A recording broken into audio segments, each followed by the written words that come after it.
Hi everyone, it's day 19 of the 3-week product build challenge, and today was all about building and launching V0.2, and finally I've launched it. Very happy about it that the second version is live.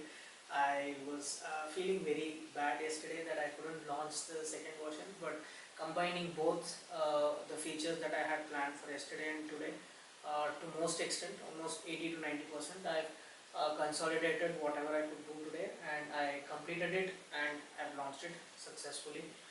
So, coming back to how the day progressed, initially again I started off with finding the data for the rest of the 50% of where I had left off yesterday for regarding the content required for all the quizzes. So again that took half the day, more than half the day actually, to be very precise.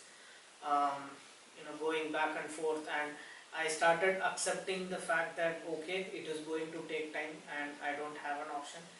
And the moment I started doing that, it was relatively um, it didn't cause that much anxiety, because yesterday it was causing a lot of anxiety because of that. But anyway, so once that was done, I started structuring the entire app in place. So initially, the actual plan that I had versus what I have right now is a bit different.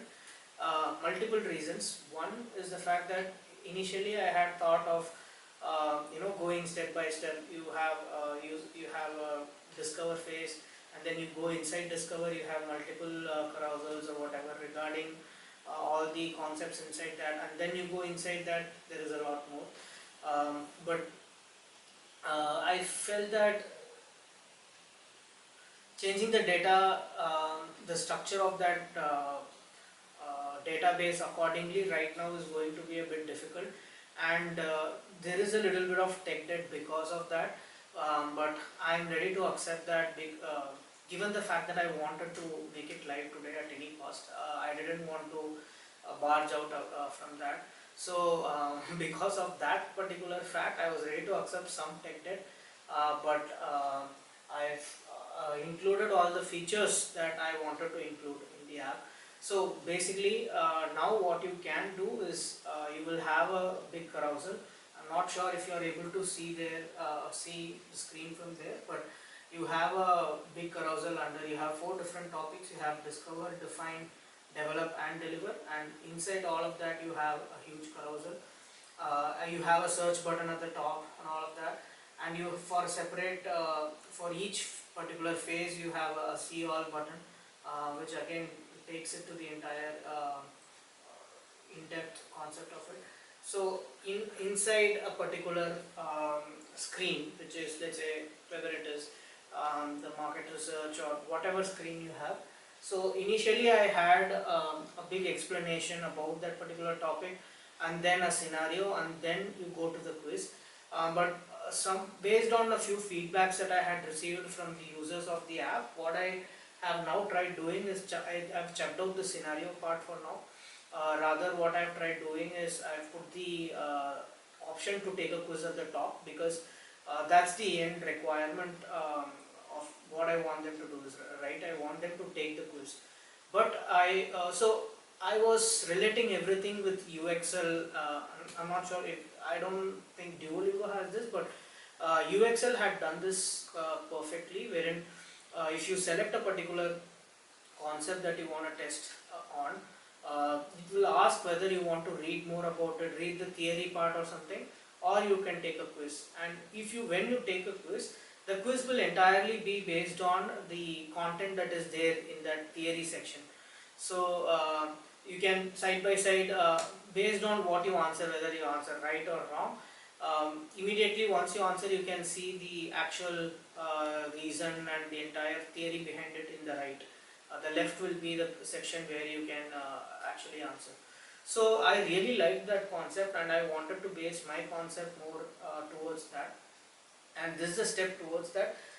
So next step, what I want to do is to add those concept pages ka link here, so that I can use it in all the pages. So yeah, for now this is the overall thing that I have, and also added the key learning objectives. Again, this also took a lot of time, but I felt that it was necessary, so I took a call to do it anyways.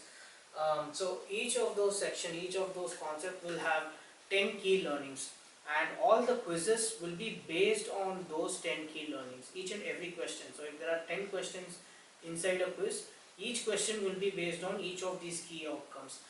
And so that is a very conscious decision I plan to take from day one, that the key learning should be very defined, predeterministic, that if I learn this, these are all should be my key takeaways, or these are all the key things that I should learn out of this.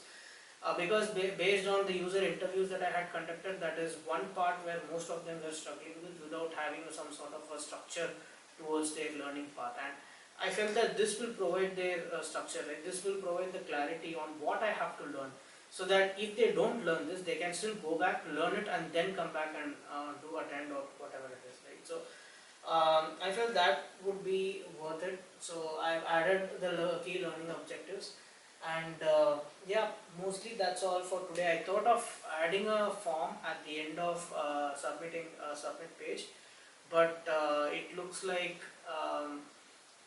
it just felt like it was hindering the path for other people. Like for an example, if I'm opening the app and if I plan to take 5 different quizzes, if I have to write a feedback at the end of each quiz, it's not going to be practical, right? So instead, what I've thought of for now is to keep it as an optional button somewhere, but I have to still include it.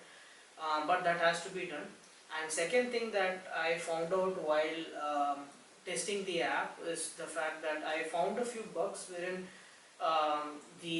while the answer is claimed to be, let's say, A for an example, um, let's say there are 4 options, option A, B, C, D, and if C is the actual answer, um, in the answers part it is coming that D is the answer, D is the correct answer, but then in the explanation part it is clearly saying that C is the right answer because of XYZ reasons, right? So there is some sort of mismatch there between the correct answer and the explanation of the correct answer, and what is wrong is the correct answer because the explanation is fairly right. So I have to do something about it. Again, I have a long list of things that I have to do tomorrow, starting from the random self-assessment. So right now it's all about you going and clicking one particular topic and getting a question, right? So what I have in mind is to have a button at the top at the initial home page saying that take a random quiz or something of that sort. So this is this particular feature that I am talking about, take a quiz, would be specifically focused on the secondary user persona that I have, who are people who know product management, who are already product managers, but who are just there for fun, to see what's going on and to keep their product sense updated. So that would be number one. Number two, a detailed concept for all the PM related detailed content for all the PM concepts. So there were multiple. I wanted to give a clear structure to all of those topics, right? So for an example, if you are learning user research, I wanted to first tell, okay, this is what is user research, maybe in 100 or 200 words, and then I wanted to clearly say ki, what are the do's, what are the don'ts, what are the typical frameworks that are used, how they are used, and what are the typical tools that are used. Because most often than not, based on the user research, what I understood was the fact that most people don't know which tool to use, and at the end of the day, when they go and join a particular company, they are put in front of a tool, they have no clue how to use that tool, which becomes a major problem. But I have more solutions towards this, wherein I've seen a little bit of slides. I'm not sure if it is slide, but I've seen Glide use it, I've seen many other people use it, wherein it will give you a clear idea, right? So where you have to click, if you click what happens, and after that what you are supposed to click. It will be more like a step-by-step instruction, but more in a very interactive way, and I really like that concept. So I am planning to incorporate that, maybe not in immediate versions, but in a very future version that I'll have. I'll plan to have that as a feature. But yeah, that is one. And operational efficiency. So yesterday, today I've had a lot of tech debt accumulated. So I have to restructure the entire database to make sure that it is fully efficient. And given that my database here is just a Google Sheet, I think it's pretty straightforward. I don't have much complex things going on. So that is one. And another is the feedback form again. And one more thing that I'm planning to add is an average score based on how people are answering. So I can say, okay, 20 other people have attended this quiz, and their average score has been, let's say, 4.5. Your score is, let's say, 2.3. So that you can know relatively to compared to other people, where do you stand. So that you can again train yourself accordingly, and you can improve yourself, right? So that's one. And feedback form, like I said, again I'll give a button somewhere so that people can provide their feedback. I think that's very important, but I have to add that. And wrong answers, yeah, so like I said, some of those bugs are already there, which I'm aware of. So that I have to correct, comparing the correct answers versus the explanation, and figuring out what is the actual right answer and making those changes. And key learning content. Now, for, like I said, in UXL they had for each particular concept what is the a detailed explanation behind it, right? So what I want to add is, for each of those key learning objectives that I had, I first want to connect it to some proper lesson, like a proper, I don't know, you should be able to learn something out of it. And then maybe once you come back, once you give out the quiz, you will be able to associate more easily and get those things done. So those content required for each of those key learning objectives is something that I still have to add, something I'm planning to add. And apart from that, I have to change all the icons in the home page, because right now I've just used the same image for everything, because it's based out of a particular topic, which is, for yesterday I made it for discover, define, develop, deliver, and for all the subclasses or subchilds that were there based on discover, everything is now having the same image, which is supposed to change, which I'll change tomorrow again. And gain concept finalization. So today I had a call with one of the juniors in my alma mater, Masters Union, and I had asked him if he can arrange for a launch program, because I love my alma mater, and I want to contribute as a ex-alumni, as an alumni, not an ex-alumni, as an alumni. I want to contribute to the community that Pratham is creating at Masters Union. So I really, all of this is kind of an inspiration based on what Pratham is trying to achieve. His vision is what pushed me towards all of this, in some aspects, not completely. But let's say maybe around 20-25% is still his vision of what he wanted to create with Masters Union, disrupting the entire way how education is being taught. So that is something that drove me towards doing all of this. So I want to launch it there. So in order to do that, again, he told me to come up with, I wanted to incorporate a game that, if you guys remember, in a week back or so, I came up with one or two cool game concepts that I wanted to play with everyone. I said that maybe I can't do it right now, but I would definitely plan it some other time, right? So I'm planning to have that as a small part of the launch program. Maybe I'm planning to do it 1 hour, but he asked me to structure the entire timing properly and get back. So that I'll have to do tomorrow.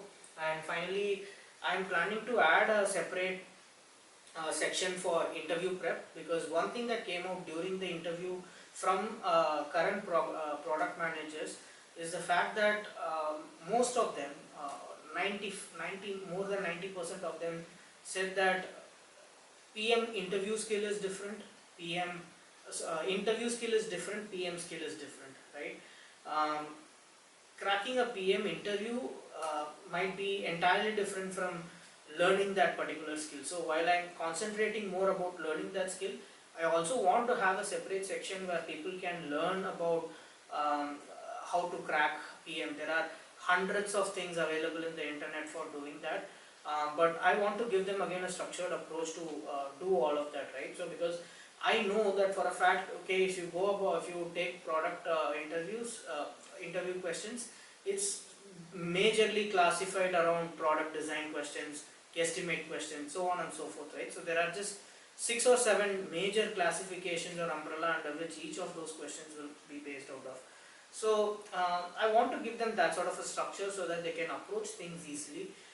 But I'm not sure whether I'll be able to do it in the rest of the 2 days that I have. But I don't know. Already I have a lot on plate, so I'm sure that it is difficult. But again, I just want to give it a shot. So to see how it will go.